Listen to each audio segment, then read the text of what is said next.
Bom dia, irmãos, a paz de Cristo. Hoje são 4 de outubro de 2020. Um bom domingo para todos. Vamos dar continuação ao nosso estudo dos 10 mandamentos. Hoje nós vamos falar sobre o terceiro mandamento, o devido respeito ao nome de Deus. E aqui em Êxodo 27, nós falamos sobre isso. Não tomarás o nome do Senhor teu Deus em vão, porque o Senhor não terá por inocente o que tomar o seu nome em vão.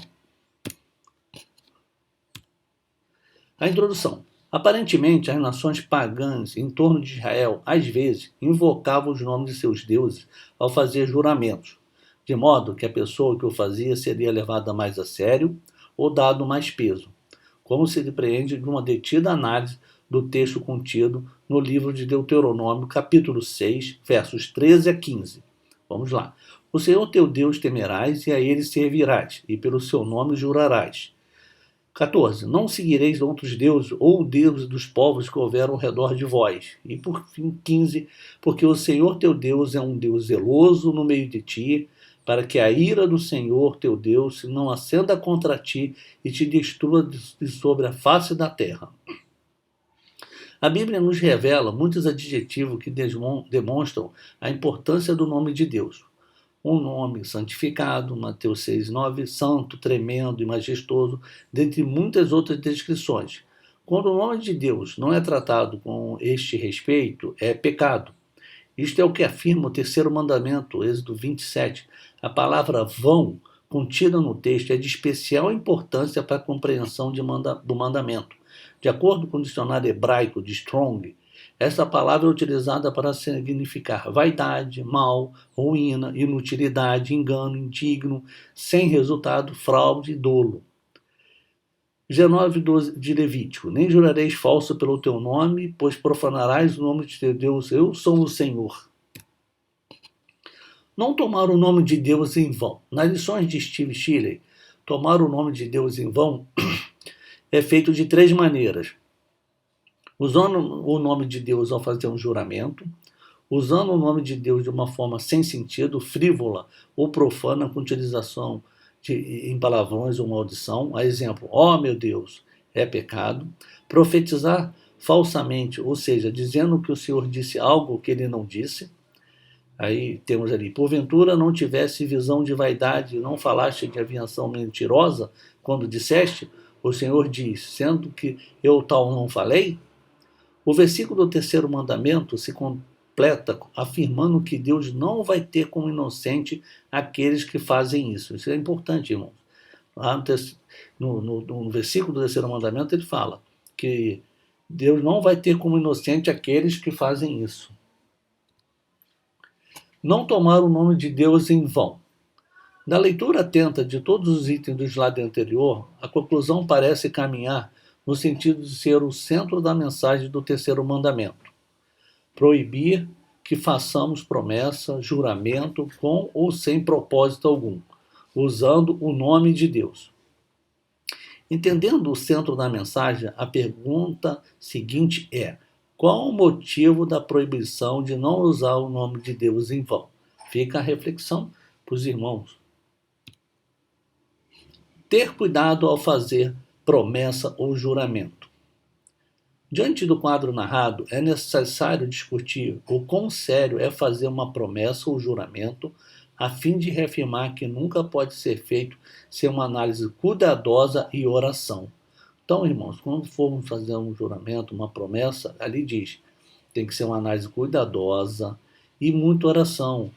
Quando oramos, temos que pedir a Deus que não seja feito o que nós desejamos, sim que Ele esteja de acordo, Temos que colocar nossas petições para Deus, e Deus nos responderá se elas são realmente verdadeiras. Algumas pessoas acreditam que é um pecado em si mesmo fazer uma promessa, o que parece fazer sentido, e ao menos deveria ligar o nosso sinal de alerta, quando observamos as palavras de Jesus. Mateus 5, 34 e 37, reafirmados por Tiago. A Bíblia nos relata sobre uma série de personagens importantes que fizeram uma promessa a Deus, e ele respondeu positivamente a alguns. Da mesma forma, o próprio Deus também fez inúmeros votos de juramento, e ele os mantém. A esta altura, a pergunta é, por que Deus pode fazer um voto? Ora, se ele não mantiver seus votos, teríamos de considerá-lo como mentiroso, certo? Mas nós sabemos que Deus não pode mentir. E, portanto, podemos confiar que ele irá fazer o que ele disse que ele faria. Como poderíamos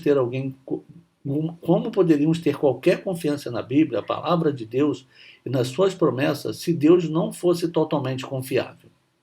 A principal razão qual nos é dito para não fazer votos de juramento é a gravidade de fazê-lo e não cumprir. Então fica aqui para os irmãos, a principal razão pela qual nos é dito para não fazer votos de juramento é a gravidade de fazê-lo e não cumprir. Agindo assim, pecamos, pois incorremos em mentira, sendo falíveis e imperfeitos que somos. A maioria de nós provavelmente não conseguirá manter o voto em algum momento. Esse aqui é um ponto muito importante da lição.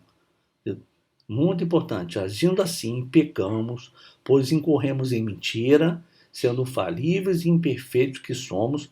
A maioria de nós provavelmente não conseguirá manter o voto em algum momento. Aplicação à sua vida. Quando fazemos algum juramento, promessa, por mais simples que seja, estamos fazendo em nome de Deus. Portanto, se o fazemos e não cumprimos, infringimos no terceiro mandamento, levar o nome de Deus em vão. Aí fica a reflexão. Tenho vivido de forma que o nome de Deus seja louvado e engrandecido ou tenho tratado com displicência? Fica para os irmãos essa reflexão. De novo, tenho vivido de forma que o nome de Deus seja louvado e engrandecido ou tenho tratado com displicência, né? Conclusão. O devido respeito ao nome de Deus. Quantas vezes nós juramos por todos os tipos de coisas importantes para dar crédito a nossas palavras, nossas juras. Eu juro pela minha vida e das crianças. Eu juro pela alma da minha mãe. No instante que fazemos, tenhamos a consciência que o pensamento por detrás dessas juras provavelmente é o seguinte: bem, eles podem não acreditar em mim, mas se eu juro pela alma da minha mãe, eles devem acreditar em mim. Então olha a situação, né, irmãos? Você não confia que as pessoas acreditam em você, sinal que você não está tendo uma conduta boa, então você, como a gente diz, apela de jurar pela alma da sua mãe, né? Então, assim, é muito ruim, temos que refletir se estamos usando isso no nosso dia a dia, se as pessoas veem isso na gente, né? Ou se a gente utiliza desses recursos, que não são bons, né?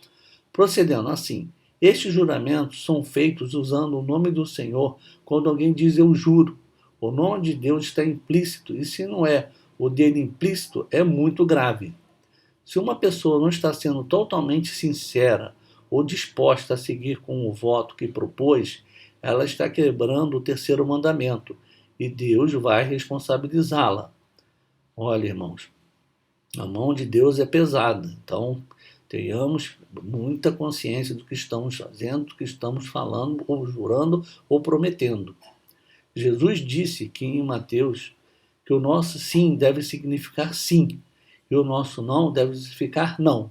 Em outras palavras, nós geralmente não devemos fazer votos sobre tudo, mas sim a nossa palavra por si só deve ser bom o suficiente. Então eu quis até destacar aqui em vermelho isso. Em outras palavras, nós geralmente não devemos fazer votos sobre tudo, mas sim a nossa palavra por si só deve ser bom o suficiente. O terceiro mandamento nos convida a ser responsáveis para cumprir o que nos comprometemos a fazer e jamais usar o nome de Deus com o propósito de encobrir nossas vaidades, mentira, ruínas, fraudes e dolo, usando o seu nome de forma inútil, enganosa e indigna. Aplicação à sua vida. Devemos sempre lembrar que a Bíblia diz que tudo o que dizemos ou fazemos deve ser para a glória de Deus. O que sai da nossa boca reflete o que está no nosso coração e pode mostrar como nos sentimos a respeito do Senhor. Então aqui embaixo botamos Mateus e Lucas, né? E vamos. Mas o que sai da boca procede do coração, e isso contamina o homem. Raça de víboras, como podeis vos dizer boas coisas, sendo maus? Pois do que há em abundância no coração, disso fala a boca. O homem bom, de bom tesouro do seu coração, tira o bem. E o homem mau, do mau tesouro do seu coração, tira o mal. Porque da abundância do coração fala a boca. E para terminarmos a nossa lição, fica a pergunta: como temos expressado a glória de Deus? Então, irmãos, que fiquemos com essa pergunta para a nossa reflexão, desejando a todos um bom domingo e a paz de Cristo.